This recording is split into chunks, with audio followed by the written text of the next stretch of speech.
The emptiness in your life isn't because you don't have enough rights. You have all the rights there are. You have more than you should. And it isn't because you lack consumerist options. You have Amazon and pornography, man.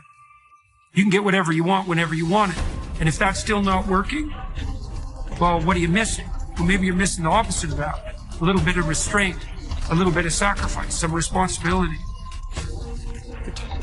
Man, stop bullshit. If you really got a problem with your life, you'll change it. You're not tired of being broke. You're not tired of being stuck.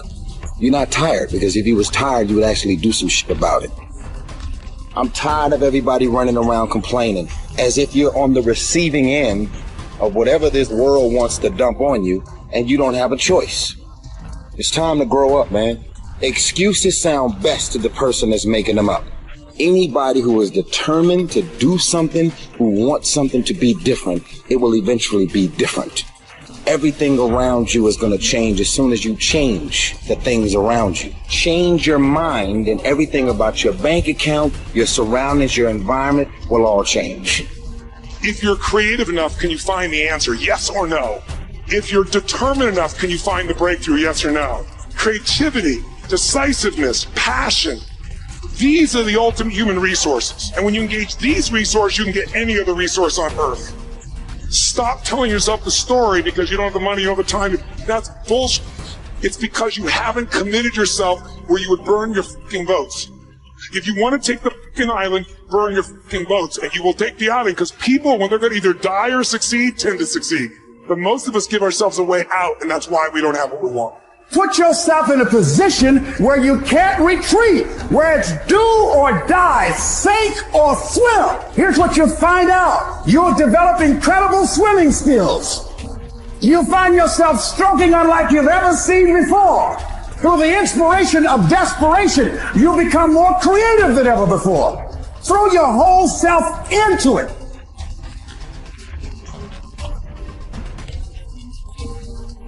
I'm talking about grit. I'm talking about endurance.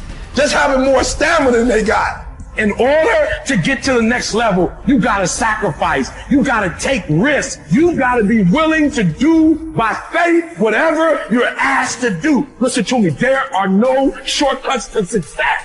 There are no discounts to success. It's always sweat. It's always blood. It's always tears. You always have to give all to be the best. Yes, it's hard, but I ask for it, and I'll do whatever it takes to maintain it. It is not easy, but I'm not about to quit. I'm not about to give up.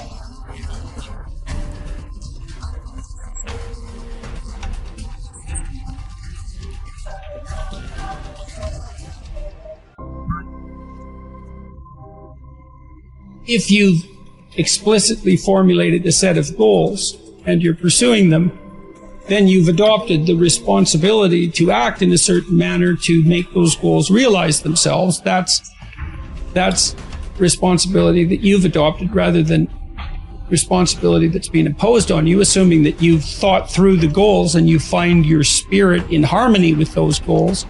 You can consult your resentment. I think that's a very useful step.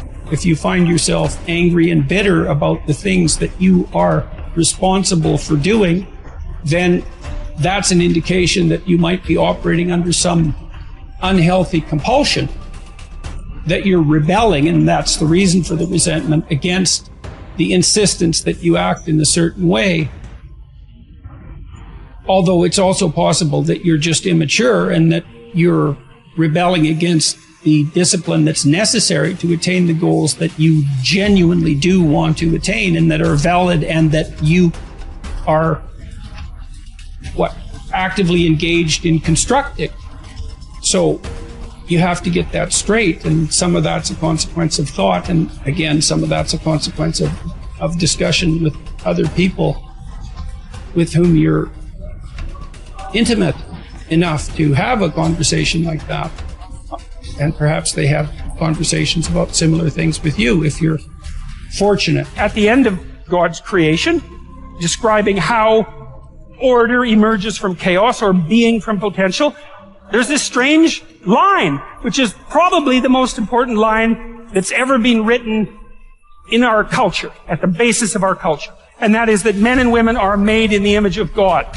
And what does that mean? Well, if God is that which confronts potential with truth and courage and makes what's good out of potential, that seems to indicate that we have the same faculty. Like, on a smaller scale, we're not omniscient, but we're not bloody well nothing.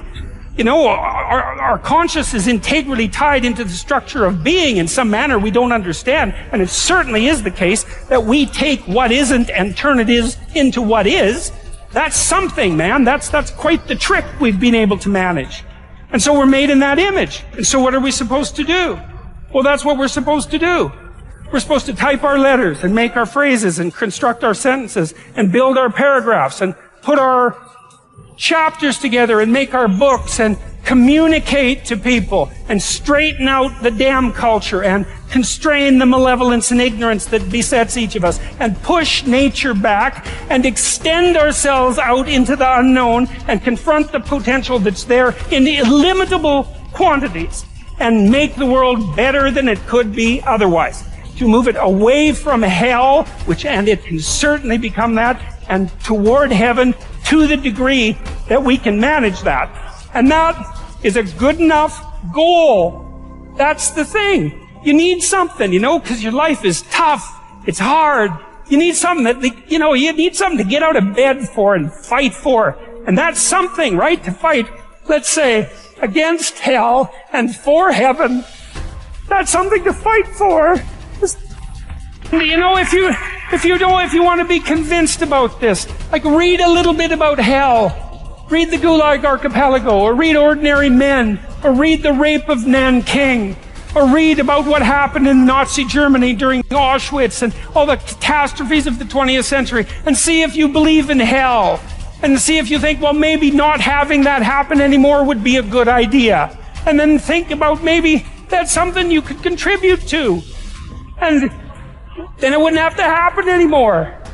And that would be a good thing, and God only knows what great things we could manage under such conditions. We're becoming incredibly technologically powerful. And what would it be like if we became equally wise? Well, that would really be something. God only knows what we could manage in the next 20 years or the next 100 years, We're running at 40%, most of us, because we're half in and half out. And it's not surprising, because life is difficult. It's like, well, what if you were 90% in, or 95% in, or all in? Because you're all in anyways, right? It's a life and death game. No one gets out of this. Everyone dies. You might as well commit yourself. And you might as well commit yourself to the highest good that you can attain, because why not? It'll imbue your life with meaning. It's hard, the responsibility is there, but all the meaning's in the responsibility, and that'll make your life better. It'll make your family's life better. And it should make your culture better. Maybe it make the world better. It's like, that'll justify your damn miserable existence at 3 o'clock in the morning when you're wondering what the hell you're doing here. And that's a good thing, because there's going to be days when you're aching and tired and sore, and there's people in your family that are sick, and you're cynical and bitter, and you need a reason to get up, and you think, yeah, well, a little more heaven and a little less hell, maybe I can pull that off today and tomorrow and next week. And that's worth struggling forward for. A man who becomes conscious of the responsibility he bears toward a human being who affectionately waits for him, or to an unfinished work, will never be able to throw away his life. He knows the why for his existence, will be able to bear almost anyhow, by declaring that man is responsible and must actualize the potential meaning of his life. I wish to stress that the true meaning of life is to be discovered in the world rather than within man or his own psyche, as though it were a closed system.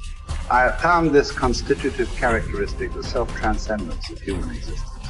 It denotes the fact that being human always points and is directed to something or someone other than oneself, be it a meaning to fulfill or another human being to encounter. The more one forgets himself, by giving himself to a cause to serve or another person to love, the more human he is, and the more he actualizes himself. What is called self-actualization is not an attainable aim at all. for the simple reason that the more one would strive for it, the more he would miss it. In other words, self-actualization is possible only as a side effect of self-transcendence. A human being is not one thing among others. Things determine each other, but man is ultimately self-determining what he becomes within the limits of endowment and environment. He has made out of himself, in the concentration camps, for example, in this living laboratory and on this testing ground, we watched and witnessed some of our comrades behave like swine, while others behaved like saints. Man has both potentialities within himself. Which one is actualized depends on decisions, but not on conditions. What is demanded of man is not, as some existential philosophers teach, to endure the meaninglessness of life, but rather to bear his incapacity to grasp its unconditional meaningfulness in rational terms. To be sure, man's search for meaning may arouse inner tension rather than inner equilibrium. However, precisely such tension is an indispensable prerequisite of mental health. There is nothing in the world, I venture to say, that would so effectively help one to survive even the worst conditions as the knowledge that there is a meaning in one's life. There is much wisdom in the words of Nietzsche. He who has a why to live for can bear almost any how.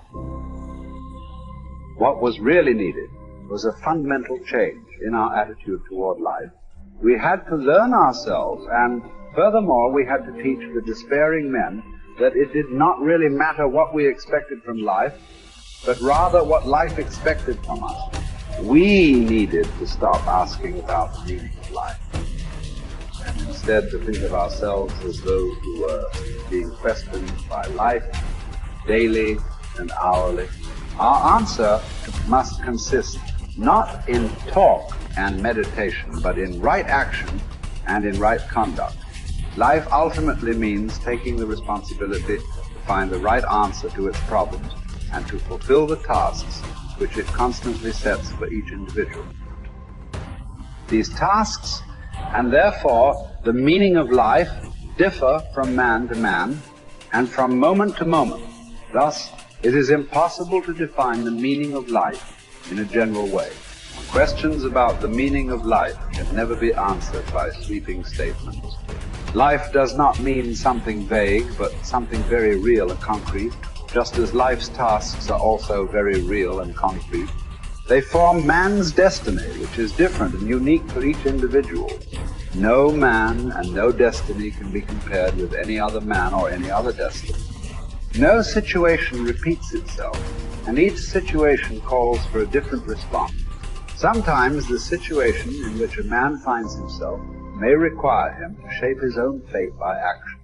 At other times, it is more advantageous for him to make use of an opportunity for contemplation and to realize assets in this way. Sometimes man may be required simply to accept fate, to bear his cross. Every situation is distinguished by its uniqueness, and there is always only one right answer to the problem posed by the situation at hand. When a man finds that it is his destiny to suffer, he will have to accept his suffering as his task, his single and unique task. He will have to acknowledge the fact that even in suffering he is unique and alone in the universe. No one can relieve him of his suffering or suffer in his place. His unique opportunity lies in the way in which he bears his burden